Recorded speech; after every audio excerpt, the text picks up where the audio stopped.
Morning mga kamarites. Ayan. Ayan po si nanay at ang kapatid po niya. Ayan. Mamamasyal daw kami guys.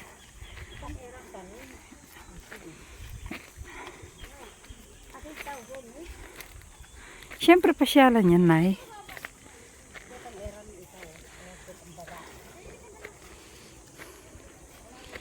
Tingnan nyo naman guys yung nanay ko. Saka si Tita Susan. Ay nako. Yung parang naglalakad sila na hindi mainit guys.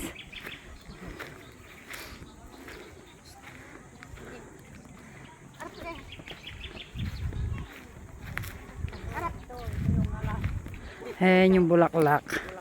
Ang ganda naman. Hindi, ay huwag kayong akit dyan ay mataas. Picture. Tabi ka nanay. Tingnan nyo guys. Nagpapabidyo sila tapos picture daw. Ayan. Dito kayo kasi mataas dyan. Gusto guys, gusto nila akit sila dyan. Baka pag nahulog sila guys, di ko sila mabuhat. Dalawa sila matanda. O dito. Lukluk kami mo. Ayan. Doon na lang kayo mag-relax kasi mainit na.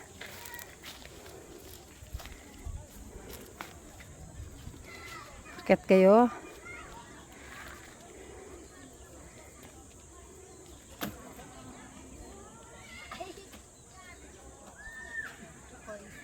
Ayan. Dito guys sa New Clark, ayan, maganda po yan. May mga yan. Pwede po yan. Pag pumunta po kayo dito, pwede po kayong magdala ng baon ninyo, mga merienda ninyo. Ayan, pwede po kayo dyan. Ayan. Pero yung syempre yung mga basura natin siguro, hindi po natin dapat iwanan o tapon. Siyempre dadalhin din natin. Siyempre, basura mo dapat itapon mo sa maayos na lalagyan, di ba? Kaya ganito po dito yung pasyalan dito sa New Clark. Maganda po. Ayan. Pero yung mga matatanda po, hindi na siguro kailangan umakyat diyan. Kasi syempre alam nyo na baka mahulog po sila. Ayan. Ang dalawang nanay. Andito po sila Ayan. Picture daw na naman. Dapat dun kasi sa side na kay para hindi siya Ayan. Dikit naman kayo. Kumari adhulkin ko yan.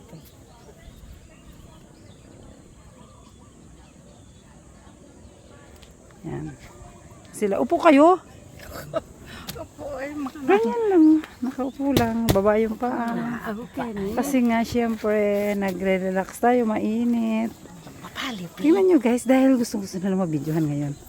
Ito po yung nanay ko. At ito yung si Tita Susan.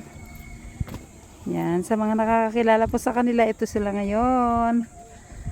Yan. Gusto nila magpo-video guys sa akin. Kasi nga hindi sila binibidyohan ng mga namin. Mga kapatid kasi pag sila yung nagpapabidyo maraming katak, hindi sila pwede magkatak sa akin, hindi ko sila bibidyohin guys. Yan sila, pahinga lang tayo dito, nagre-relax. Relax muna kayo nay, kay mainit na. Tigilan nyo na, mainit na, dyan na lang kayo.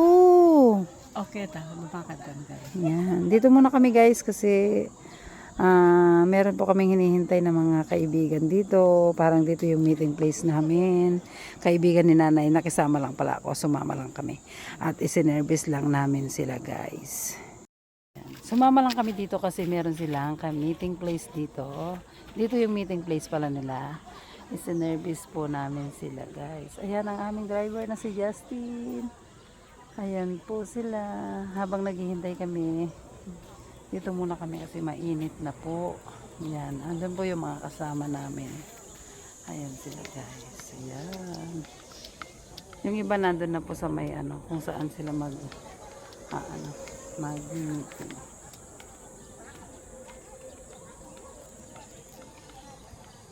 Ayan po. Mga lang po to, parang mga grupo ng Aita. yung meeting po nila. Pakaibigan na. Oo, hindi po, sure, ano po, talaga, grupo po ng Aita. Kaya nandito kami. Siyempre si nanay, Aita, nandito rin ako. Siyempre, siya yung nanay ko, di ba? Alam ka naman maglalakad siya ang layo-layo. Kaya yan, nag-service po kami para hindi na siya maglakad. Yan. Babay muna mga kamarites. Nay, babay muna kayo kay kamarites, Nay. Bye-bye. Kamarites. Dalasan, babay kamarites. Bye-bye. Yan.